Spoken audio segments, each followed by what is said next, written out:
We talk about the flops and all the good things that happen to us here in real estate investing. Every week we get together with a local investor, or sometimes we get together with new people and talk about real estate investing. Today we have a very special guest, a longtime investor here in the Riverside Inland Empire, Bruce Norris. How you doing today, Bruce? Good, Todd. Thanks for having me. Absolutely. Bruce, before I get too much into some stuff, I guess for the people out there that don't know who you are, because we do have some new people that listen to the show, you want to give maybe a brief idea of who is Bruce Norris? Okay. Started about 1980 buying houses for a company, and have done that for 35 years or more at this point. I don't know how many we've been involved with. Over 1,000 homes flipped for sure. Yeah.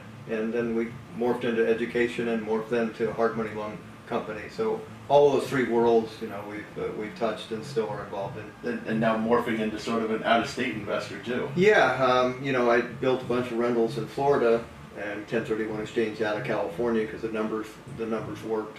And then we flipped about 70 Florida houses last year. Wow, that's pretty good. I think probably most people in Florida would love to flip 70 houses in a lifetime. Yeah, that's probably true. How did everything go with the hurricane and everything that happened down in Florida? Well, it was kind of funny at the I Survived event. When I got up and stood up, I said it was great that our homes were featured on the national TV channel, except for it was a hurricane station. And so the eye of the hurricane actually went over my rentals. No kidding. Yeah, and we did fine. Yeah, we built them according to the standards that I knew it had to be built in there. Sure. So we had 20 homes and we had $5 grand in damage. Oh, that's not too bad. No. I think, yeah, $5 grand a house would have been acceptable. Yeah, but it was 5 total grand, so I was happy about that. So, did you even bother making an insurance claim? No. Yeah. I wouldn't have done it probably if it was $5 grand a house, to be honest with you. Yeah. It's just, I'd have to have a disaster for that to happen. You know? Yeah. So we had a guy on, Brian Walker from Rhineland Insurance. He's our insurance provider. We were talking about insurance down in Florida. He was saying that insurance costs are really high down there. Have you guys run into really high insurance costs for hurricane coverage or anything? No. As a matter of fact, the prices that I pay, I was so suspicious of it being correct that I had her put in long form.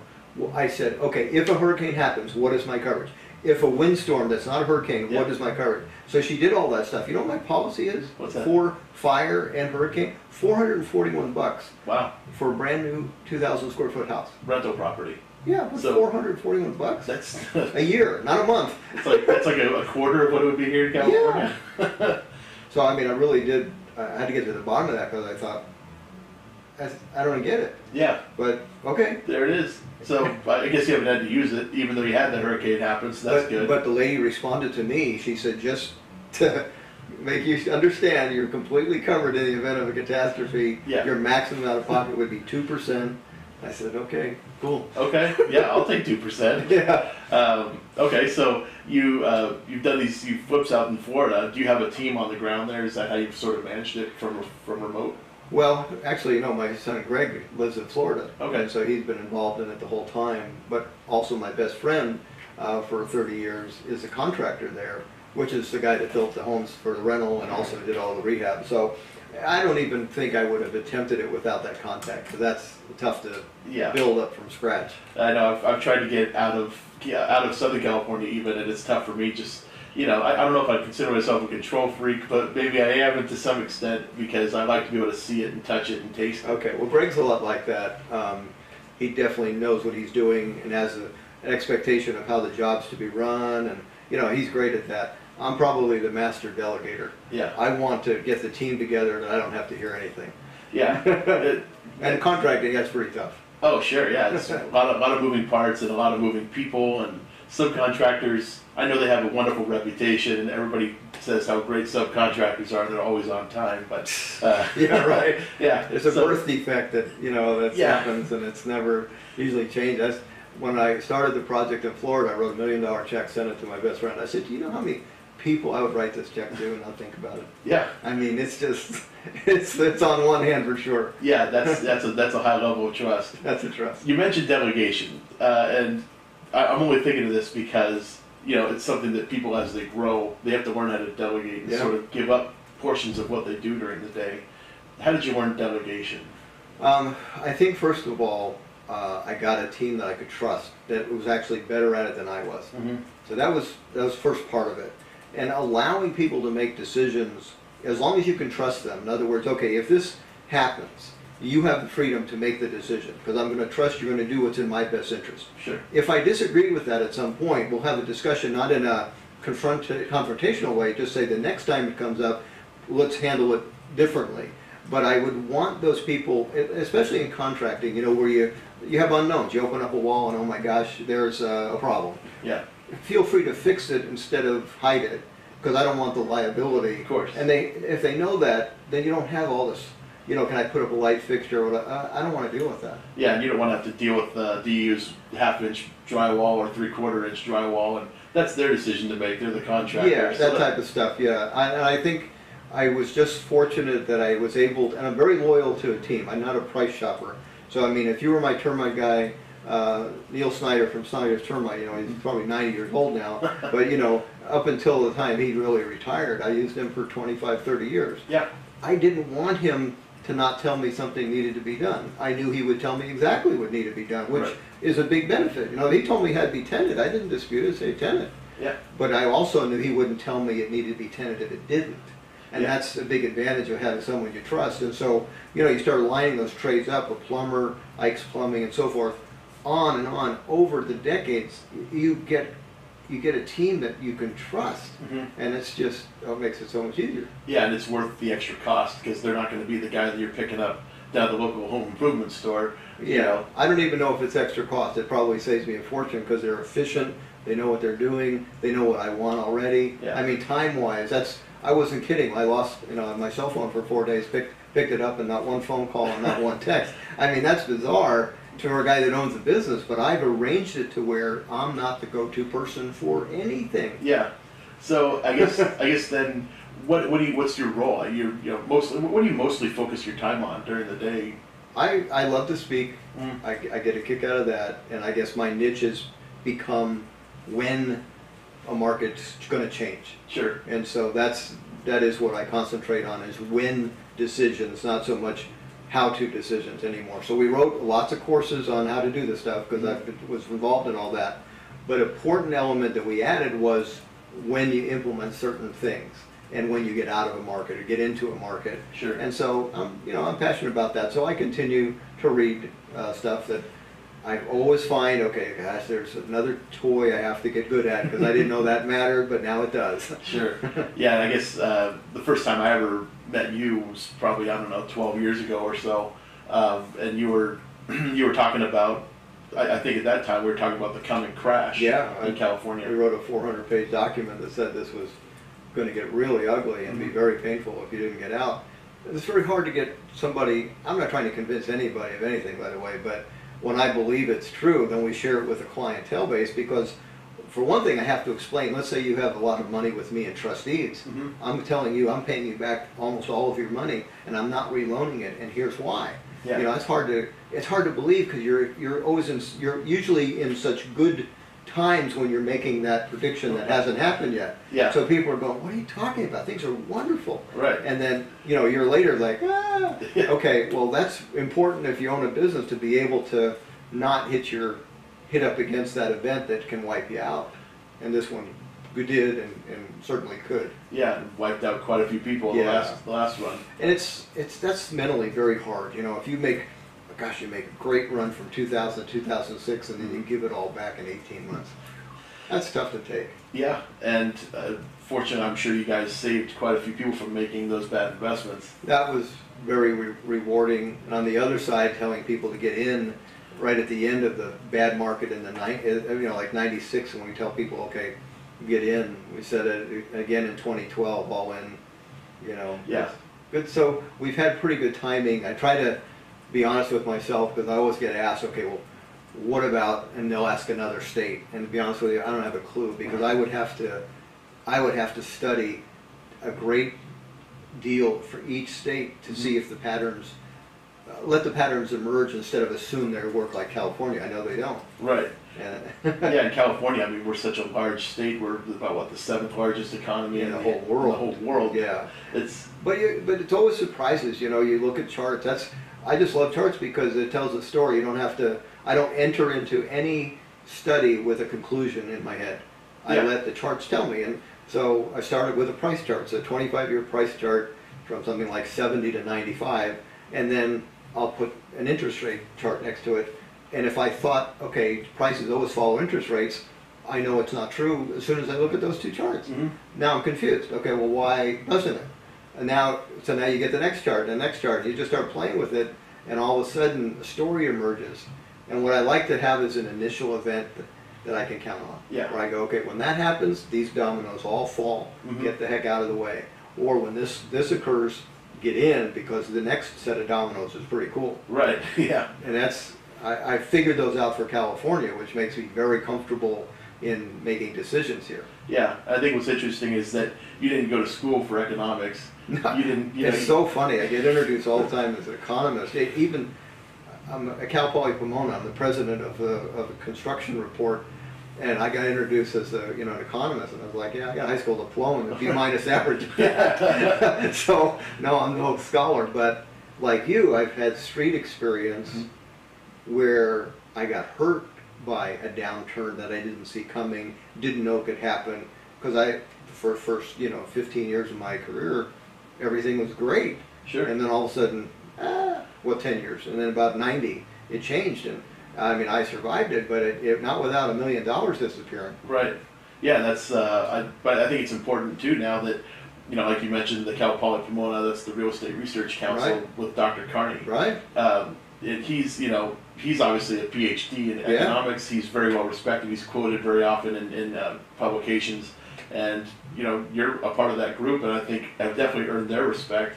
But what sort of things do you and Dr. Carney disagree upon? Everything. Everything. Yeah, as all economists do, right? He's never agreed with any of my reports. As a matter of fact, the very first one I sent him as just a thank you, because I had access to such cool data that only he had. Mm-hmm. And it really helped me paint a better picture. So as a thank you, I sent him the first report, and he called me back and said, I read your report. He said, it's very well done. I disagree with all the conclusions. But it was well done. But it's well done. So I want you to speak to my group. And I didn't know who his group was, but back then it was every major builder in California. Right, and banks. I think I may have been at that particular meeting you came to, because I was sitting at the table with the Vice President of Bank of America.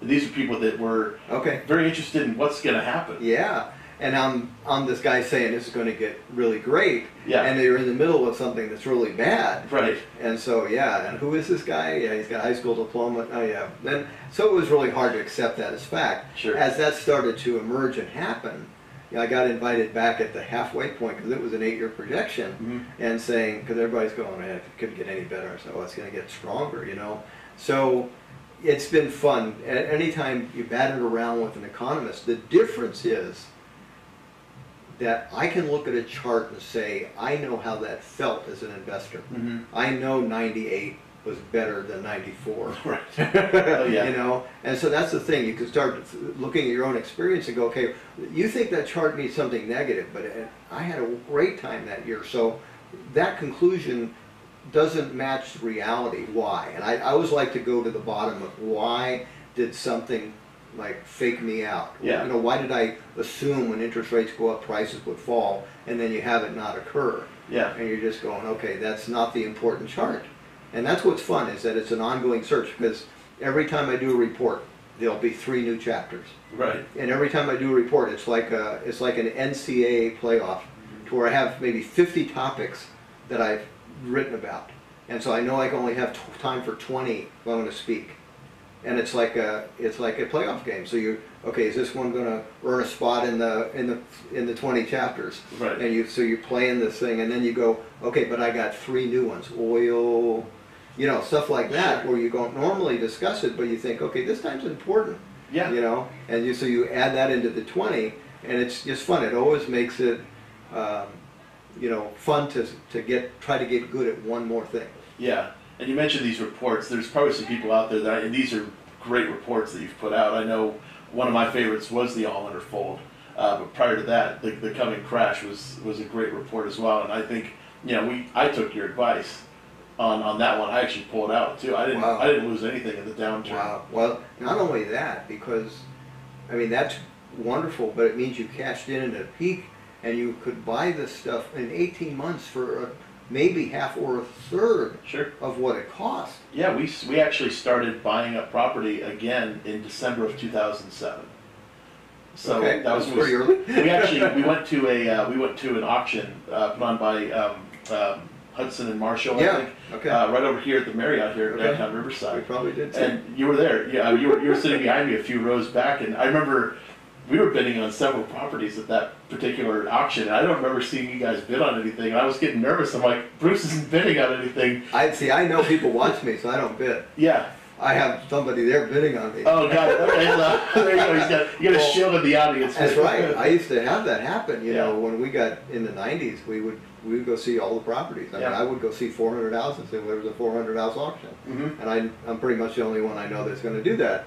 Well, people would just watch me go, okay, well, he's buying it. I mean, then we will still bid. Yeah. And it's like, forget that. Yeah, yeah. I'm not going to do your homework for you. Yeah, we sat in the front row so nobody would see us bid, I guess. Yeah. Because we were kind of signaling to the auctioneer real, casually. But I remember looking back at one point, I'm like, is Bruce even bidding? So that makes sense. All these years I didn't know if he bought anything at that auction or not, but. I think we did, and it was interesting because I remember the Hudson and Marshall, they didn't do a lot of auctions after that. Right. That kind of got dominated by another company.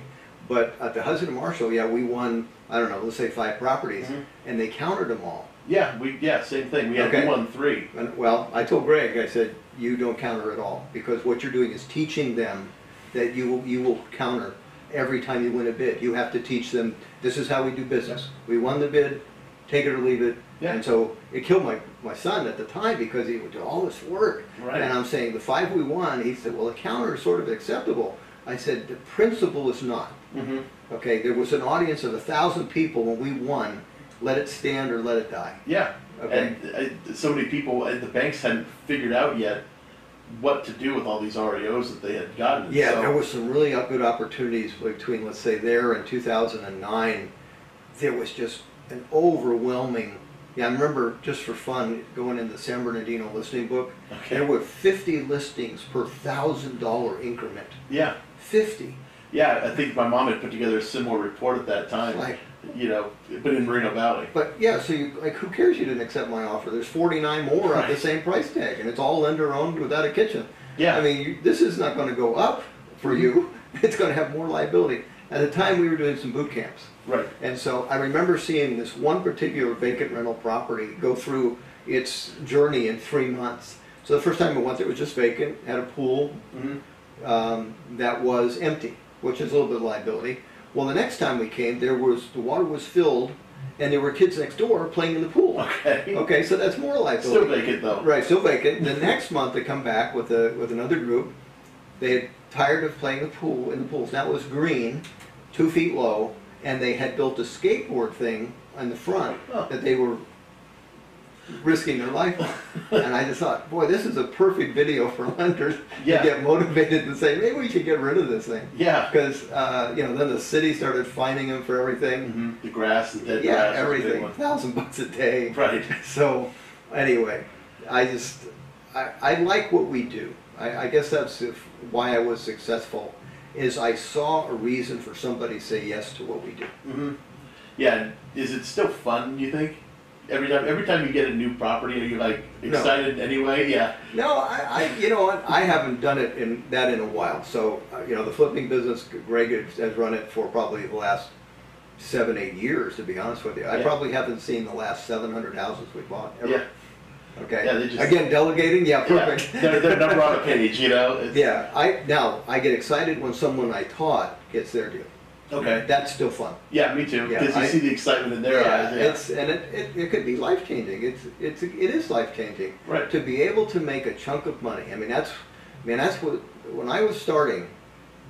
I mean, I got fired a lot when I first started working. I got fired 5 times because I was a very uncooperative employee. I didn't like people's thumb on my life, Mm-hmm. and I didn't like their attitude toward it. I really didn't like that. And I realized, okay, well, I got to play this game until I don't have to. Right. And how I didn't have to was learning how to buy these houses and making a chunk of money. So, I mean, everything I've ever paid for in my life has been through that methodology.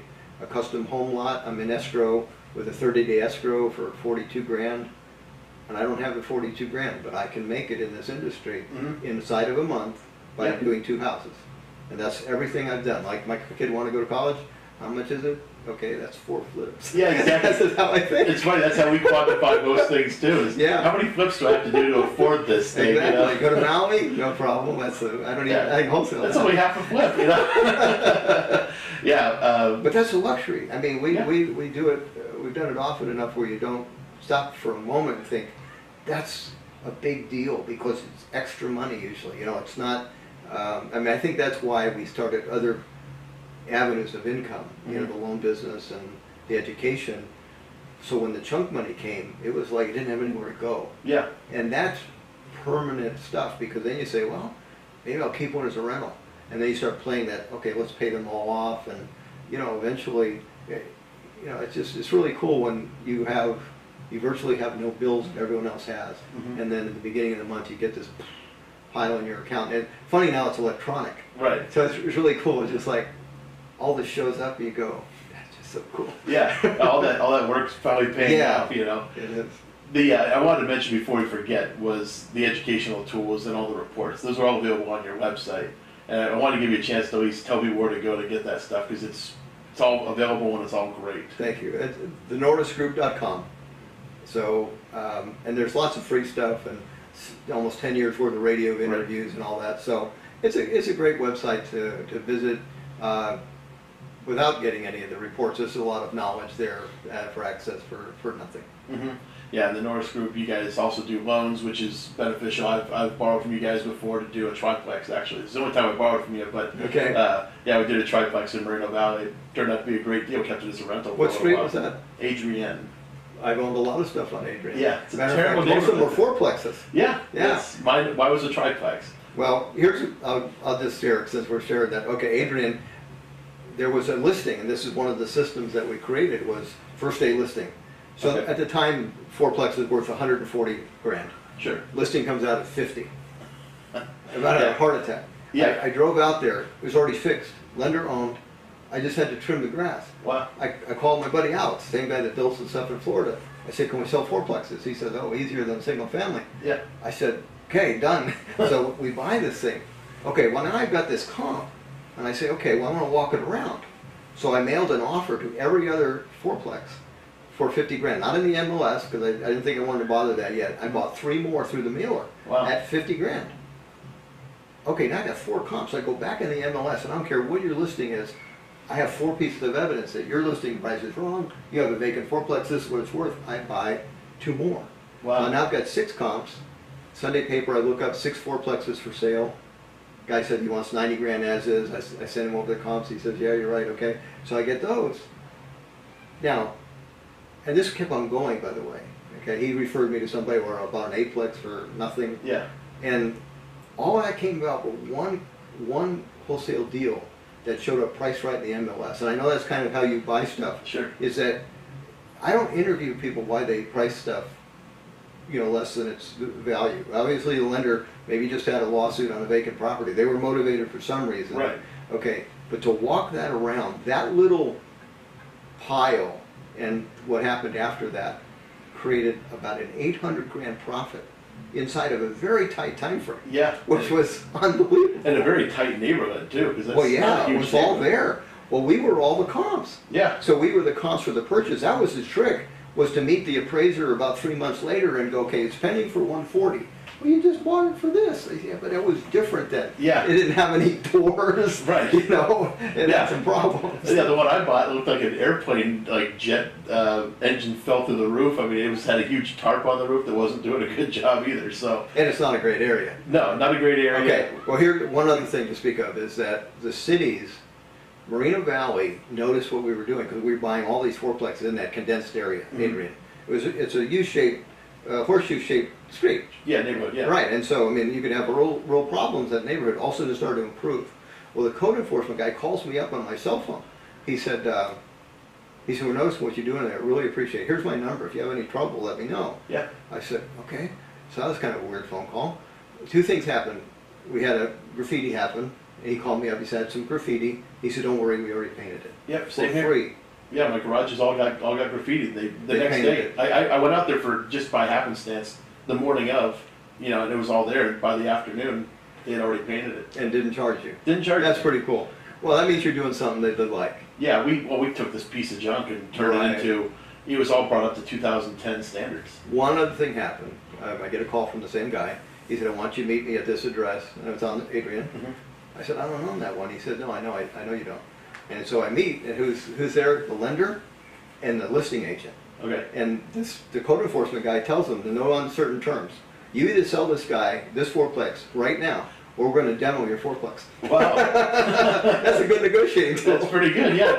Never thought of using a code enforcement guy like that. You can, unless they suggest it. Right. But that's what happened. So I bought that fourplex too. So Yeah. they became an ally because we were doing the city a good service. Right. And that's kind of what I like about our business. I mean, I get it, and I don't have a problem, even if, you know, like agents, you know how you make an offer and they think it's ridiculous. Mm-hmm. And you just go, okay, well, let's turn the tables around. I'll get paid a commission, and what price should I pay for this? And let's see how it works for you. Right. And they wouldn't want to participate in that. No. No one's going to do this for free. It's absolutely not. Yeah. It's tough sometimes getting them to understand the math behind why we buy them at that price. And I've talked to so many people about what an investor offer is. It's Yeah. not a lowball offer. It's the best we can do. Well, we want a margin like we're building a house. There's got to be a margin for overhead and a profit. When I first started speaking in front of realtors, this is a long time ago, I said, you know, I got to ask you, I've run an ad every day for at least a decade saying I buy the very product you sell. And they've never called me. Yeah. Never. I said, how come? And it was an honest request. Yeah. And there was a little pause, and the guy stands up, well-known agent. He says, you guys are a bunch of idiots. You make an offer at 70 cents on the dollar, you expect this to get accepted. I said, interesting. I said, I tell you what, will you be willing to switch roles with me, and you be the buyer and I'll be the agent, and let's see how it works out for you? He said, absolutely. I said, great. I said, and so I used the audience of realtors in the figuring of the cost. I said, okay, so let's pick a house. At the time, we picked a $100,000 house because it was that long ago. Mm-hmm. And I said, I'm paying $70,000 for it. I said, it's a typical REO. So what does it cost to rehab curve? And so there was a discussion among realtors. They come up with $10,000 to fix it. I said, okay, great. And I'm gonna borrow money. I mean, a hard money loan. So I'm gonna keep it for 5 months. I was even asking how long is it going to take me? So 6 payments, you know, 6 months and all that. Sure. So they ended up that cost me 10%. And I said, okay, I've got it all fixed. Should I list it or should I sell it myself? Oh, well, that was in the end. I said, I list it. Okay, so how much is closing costs? They had this another 10% bit to dust. Mm-hmm. Okay, so I haven't talked about taxes, insurance. I had them all do the math, and I said, okay, how do you feel about your 70-cent buy? He goes, I'm just dumbfounded. Yeah. I said, well, here's the second bit of bad news. Everyone that you've ever talked into buying something for more than that, you've buried them in the house and guaranteed them a loss. Yeah. And I said that in front of 400 realtors in the first meeting I ever had with them. That was why I was there, though, was just to get that bridge to go over and understand. We're a contractor. Mm-hmm.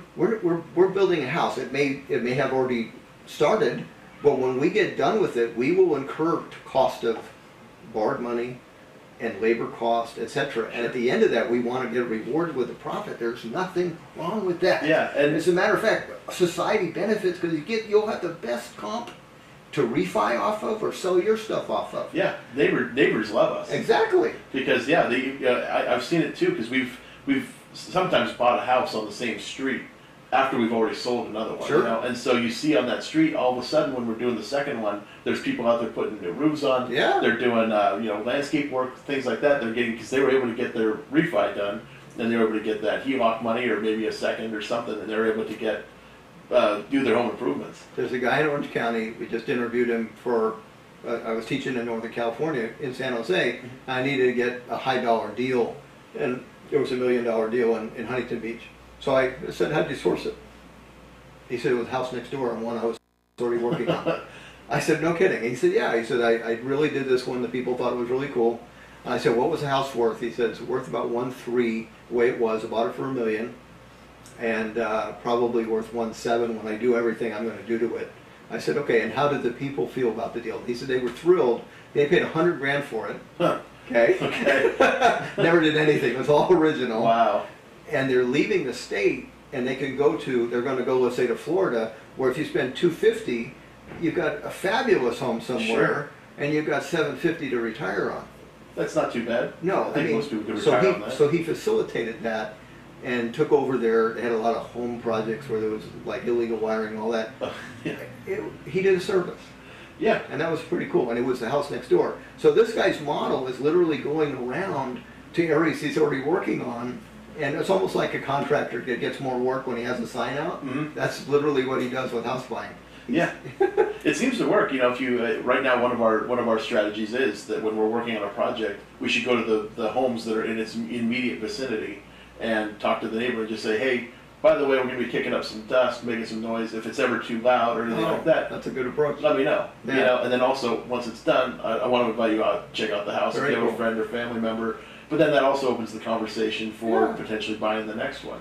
Do you know who Jack Fullerton is? Of course. Okay, Jack Fullerton bought almost every one of his houses door knocking a neighborhood. Yeah. He just literally said, I think I'd like to buy some here. It's so funny because I've lived in my home for 11 years, and I've had one person knock on the door and ask me to sell, and I have no loan. I own the house outright. Right. Why am I not a target? I don't understand why people aren't figuring it out. Maybe we should go knock on his door and try to buy it. I'm not selling, just in case anybody's interested in actually knocking on my door and bothering me at home. But Well, you know, it's interesting. At the Nixon Library event, the I Survived event, remember I brought up the fact that I had gone on to one of the sites that say they buy houses Right. for an automated offer. okay, And I physically got to talk to the guy. He said, yeah, because it was a new house. yeah, So it was a new house in Riverside on 10th Street. I just finished. okay, And I wanted to see what their offer was. And he was like, I don't want to do it. You don't have the kind of house we would typically buy. I said, so what? yeah, What's the harm in giving me another choice? sure. And I mean, I had to talk him into making me an offer. That's so funny because yeah, you know And it was an 80% offer. that's not bad. Not bad. I mean, actually, you know, there's been plenty of days where that'd work. Yeah, You know? yeah, we just need to get out of something real quick. You know, Well, what if I have a better opportunity? That's happened. yeah, The first time I completely got it is when my wife and I had Aaron, which is our third son, and we wanted to adopt, but we found that we had to have a bigger house to okay, even apply for it. So all of a sudden it became A-list. I put up a rental for sale prior to that. Okay, so that's what was important. Is prior to that, 85 grand, we get an offer from an investor for 60, and then and I don't know the offer because the realtor's so embarrassed by the low offer that he won't even do it, present it to me. really, Yeah, his name was Dave Cooley. Okay. Cooley's got, you'll see the street in Colton. I mean, the guy was a pretty good sized guy. So I talked to him just by phone, and he said, oh, apologies. He said, I got to give you this offer. And so he tells me what the offer was. Well, I didn't know very much on the house. And I had another house, my residence, that combined would buy this house for cash. That was worth $150. I bought for $74. wow, So I said, okay. When he tells me the offer, I said, okay, not only will I say yes to that, I'll only say yes to it if the investment company will buy my residence for the same price. And this agent, you know, the next sound you hear, you're like he's falling off his chair because he thought he was going to get chewed out. yeah, And he gets another sale. Why? Because my circumstances had changed. Yeah. And this facilitated something more important to me. yeah, You got to give yourself the chance. You don't know what's going on in their life. exactly. You You just don't know what their motivation is. Right. Sometimes, yeah, people can sell for a number of reasons. I had a guy who sold his house because this is when marijuana was legalized in Colorado, and he lived in Palm Springs, and he said, I'm moving to Colorado. I can't be there sooner. He sold us the house for a stupid low price. He made the first offer. I just accepted his offer because he just wanted out. He wanted the cash. He owned it outright. We bought his house, and he moved to Colorado, true to form, and that's it. That's all. You know, that one still kind of blows my mind. Well, some of that transition is easier because you're usually in the most expensive state here. Yeah. So when somebody says, well, I'm going to Florida or I'm going to Missouri, well, this is cool because you're going to get to reproduce your life easily because the Sure. money you get from here is multiplied there. Yeah, and it's a big motivator for people to move somewhere where it's not as expensive to live. It's pretty easy to do too. Right, yeah, it's pretty much any other state other than maybe New York. Yeah, you'd have to work at it to get to somebody more expensive overall, that's for sure. Yeah. So let's, I guess, change gears a little bit and talk about something that does excite you in real estate. Because we earlier kind of said like flips are just, you know, they happen and that's great and, you know, we love it. But are there any like dream projects you'd love to take on? Like build a skyscraper or anything like that? No, you know what? The hardest thing for me to, I don't know that I'm excited about anything other than making sure the company has a great path for Aaron to continue. Okay. Okay. I mean, honestly, I guess that's my big passion because I feel like our company's done a service for our industry. I want that to continue. Aaron has a different set of skill sets, and it's very timely. I mean, he's very good at all this, you know, the Technology. the technology and how to promote through all that. I mean, understands all of that. Well, that's very important. I used to run an ad in the press and say I buy houses and I made my living doing that. Well, no one gets the press anymore. Yeah, exactly. That's the problem. Not even digitally. Right. So he understands how to say and reach out in that medium.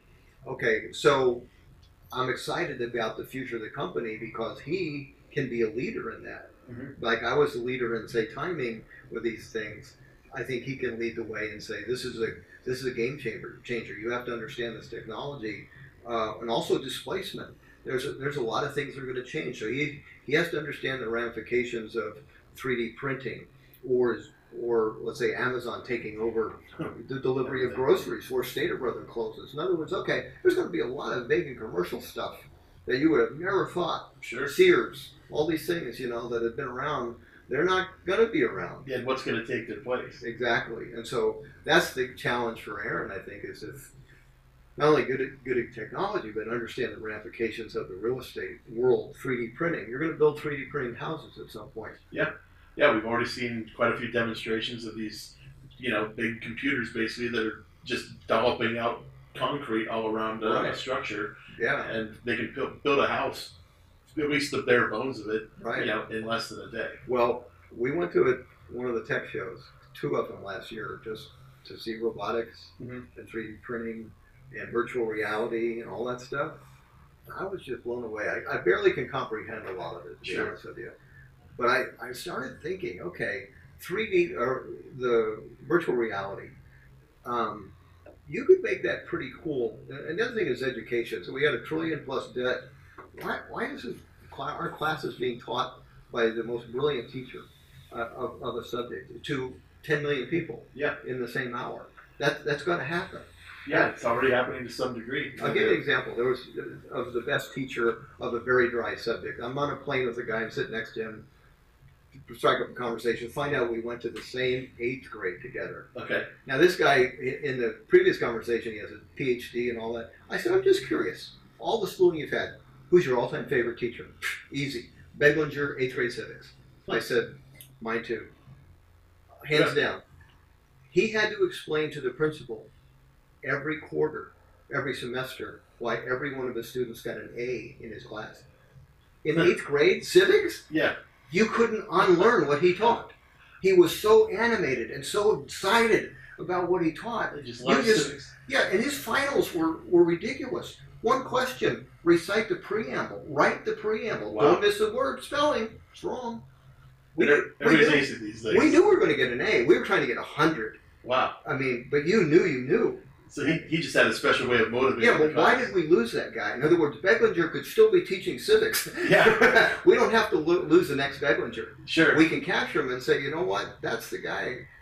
Okay, you don't need to end up with $100,000 debt at the end of college. Right. You don't. And so I think that's a transformation. I would want to own a college campus 10 years from now. No way.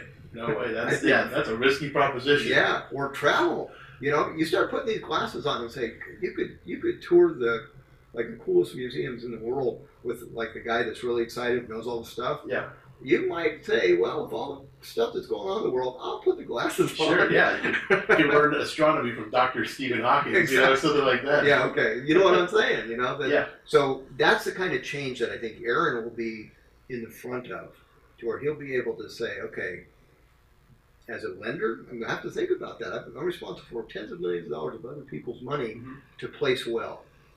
I have to be good at what's next. Yeah, be good at who you're putting the trust in to place that money. Well, obviously. Well, they trust us, and we've earned it because we've been able to say, now's a good time, now's not a good time. This is a bad product, this is a good product.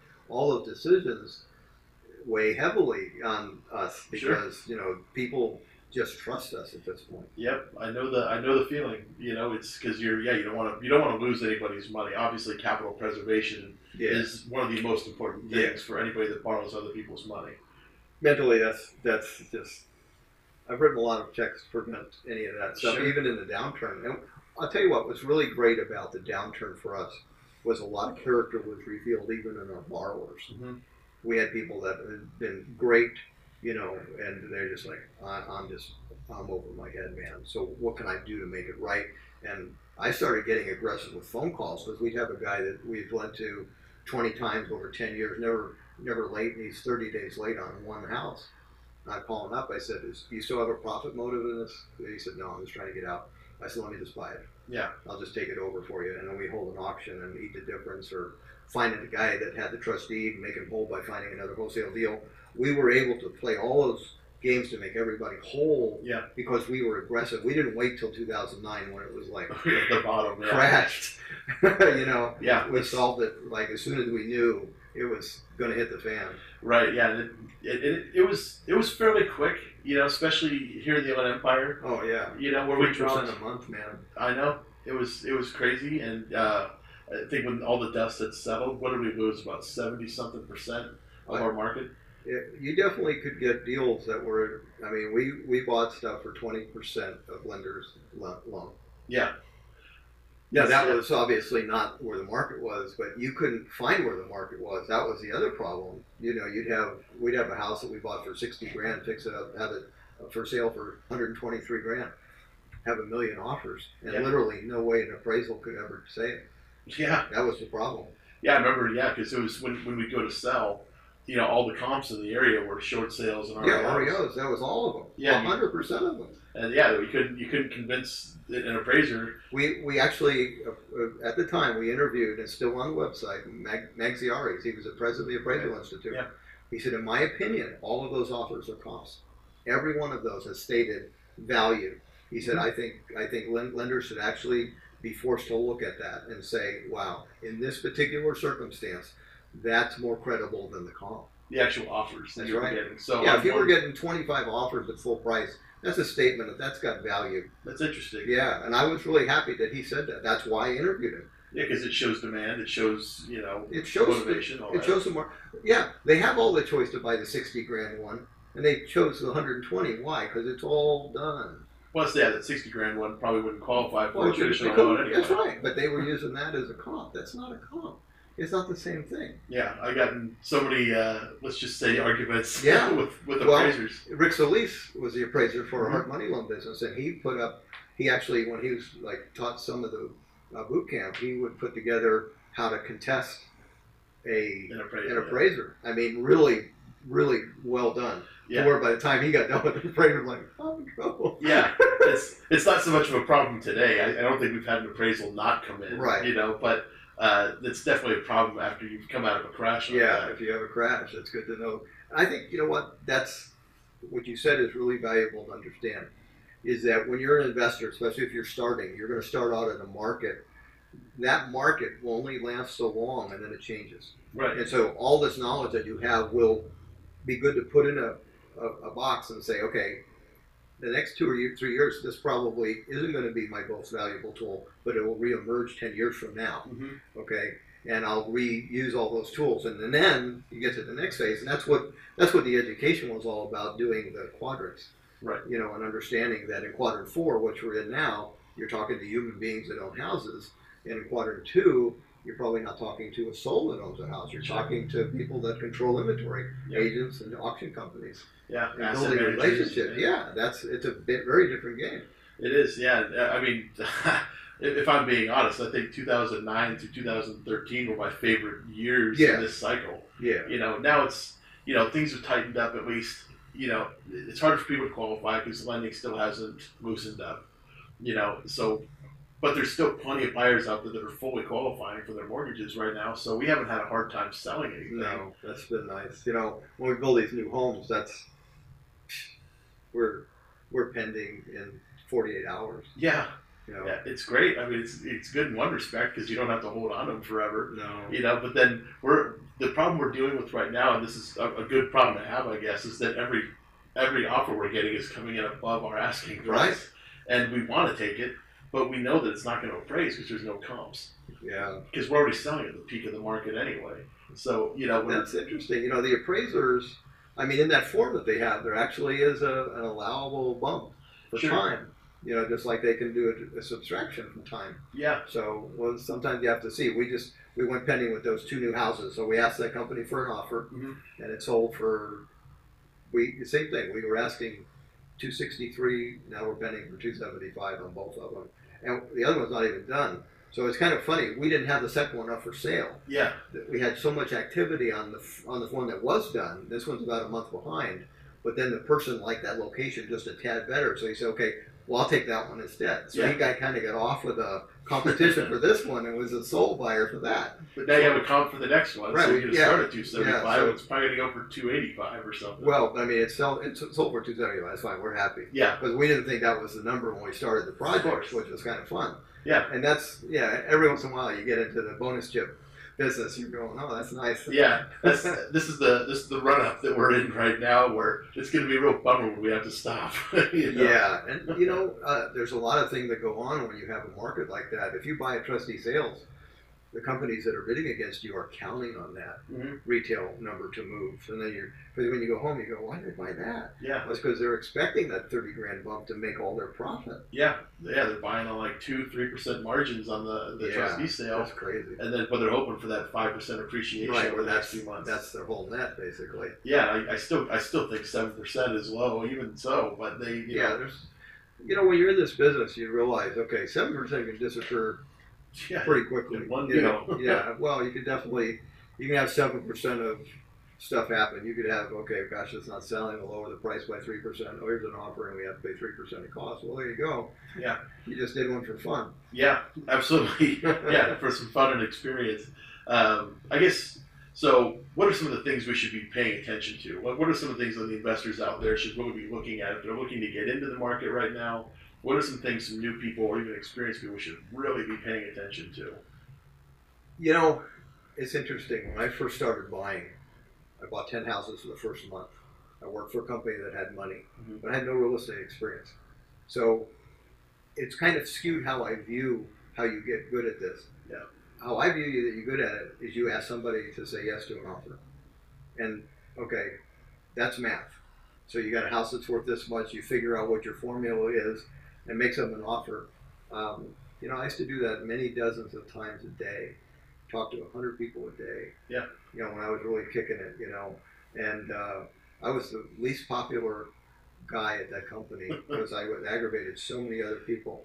But at the end of the month, I bought 10 houses and made a year's worth of commission. The company I worked for made 10 profit checks. Well, okay, that's a good month. Yeah. That's a good month. And so I guess my first suggestion is understand completely that we offer a service that's worth having. Kind of like CarMax. I really relate our business to CarMax. CarMax is really smart the way they've advertised that. They have this little thing that's moving on the ground. It says start here. Yeah. Why not see what an all cash offer is before you go through all the journey of this other stuff? Sure. Okay, what's the harm of that? So we're just a choice. You can say no to it, but at least you have it. Right. What if it fits? Then okay, then we have a deal. But doesn't it doesn't? I like to be in a position to say, this is what our industry can do. I remember that is something that I actually used to do is I didn't personalize an offer. I get a phone call, and the first thing I would usually do is say, why don't you just list it? Yeah. You're going to get more if you list it. And then everyone's like, I never thought of that. I'd actually get that. You go, okay, well now you got it. And so they would go, but then the other people, I don't want to list it. Okay, well why don't you want to list it? And they would give you the reason to close them. They would give you a path that say, okay, it's 2 whatever for them. And okay, we'll go down that path. And then, so if you're going to deal with an investor, this is their motivation. Right. They're a contractor. At the end of the day, they have to make a profit that covers profit and overhead. And this is what their costs are.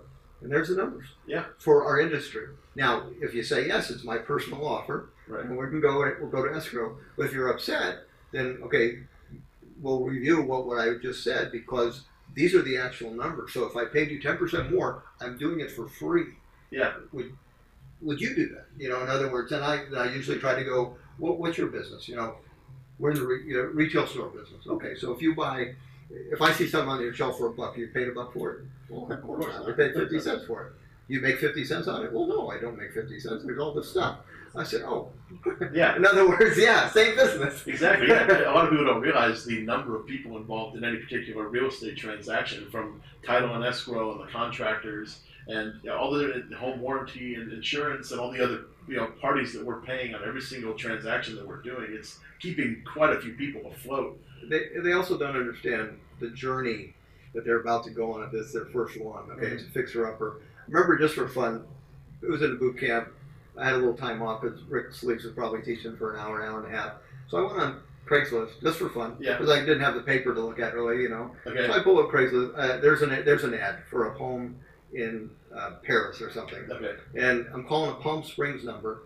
It's a dad. His sister, or sorry, his daughter has left the state, and he's got to deal with this house. And it was just perfect as far as all the stuff he didn't want to do, he had to do. Yeah. I said, well, can you just give me the code to get in the house? No, I told her I would go drive every time. I said, well, you probably enjoy that drive every day. Right, Palm Springs to Paris. Yeah, right. In other words, he wanted to off this thing as fast as he could because he doesn't know how to get to the finish line. As soon as he hires a contractor, is it going to be the right one? Heck no. Right. Is he going to prepay them some because that's what they're going to say they need? And that money is never going to show back up until they get paid for the next job and maybe finish his. I mean, there's a lot of journey go on to where you go, okay, or you can just get a check and avoid all of that. That's basically what we're set up to do. You don't know how to go through this journey. CarMax, it would be like me taking a fixer-upper there and disagreeing with their price and saying, I'll get the motor fixed myself. Yeah. Good luck with that. It's not going to work well. And once you do, I mean, I don't know if they'd even care that you fixed the motor because they didn't have their guy fix the motor, so they don't even know if the motor was fixed. Right. I like the way they've set up. Just drive it here and let's see, get taken a cash offer. We haven't taught the industry very well that way. We're still the bad guys somehow, Yeah, we're always the bad guy. We're the scapegoat. Those jerk real estate investors. Well, the auction companies are in a similar boat for that. It's like, oh, you're auctioning off your house. Things aren't going well, or you're a builder. Can you imagine being a builder auctioning off a housing tract in 2006? Who knows what the price would have gone to? Sure. I mean, it would have been 10 buyers for every house. Yeah. But no one would do it because of the stigma. It's like, oh, you're auctioning off your... Yeah, it's a really good idea. Yeah, I know. Exactly. But then again, you come to will it appraise? And if not, is the buyer going to actually come in with the cash difference between the appraised value and the offer they made? Well, back in 06, you didn't have to worry about any of that. That's the answer was yes. Yeah, it's going to work. They'll refinance their 6 other houses and have and pull all the equity. All right, we only have a couple minutes left, so I wanted to talk about the I Survive Real Estate event, which if anybody wants to check out this year's event, it's also available on the Norris Group website, right? Right. So, it's an event you guys put on every year, which it started out as benefiting breast cancer research, but now it's moved towards St. Jude's and Make-A-Wish. Yes. And but this is a great event. We go, it's a black tie event. It's like the one time a year we all get to put on a tuxedo and and look like something other than a real estate investor.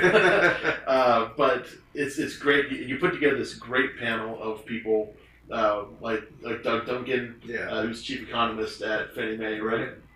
And some of the other people that were there.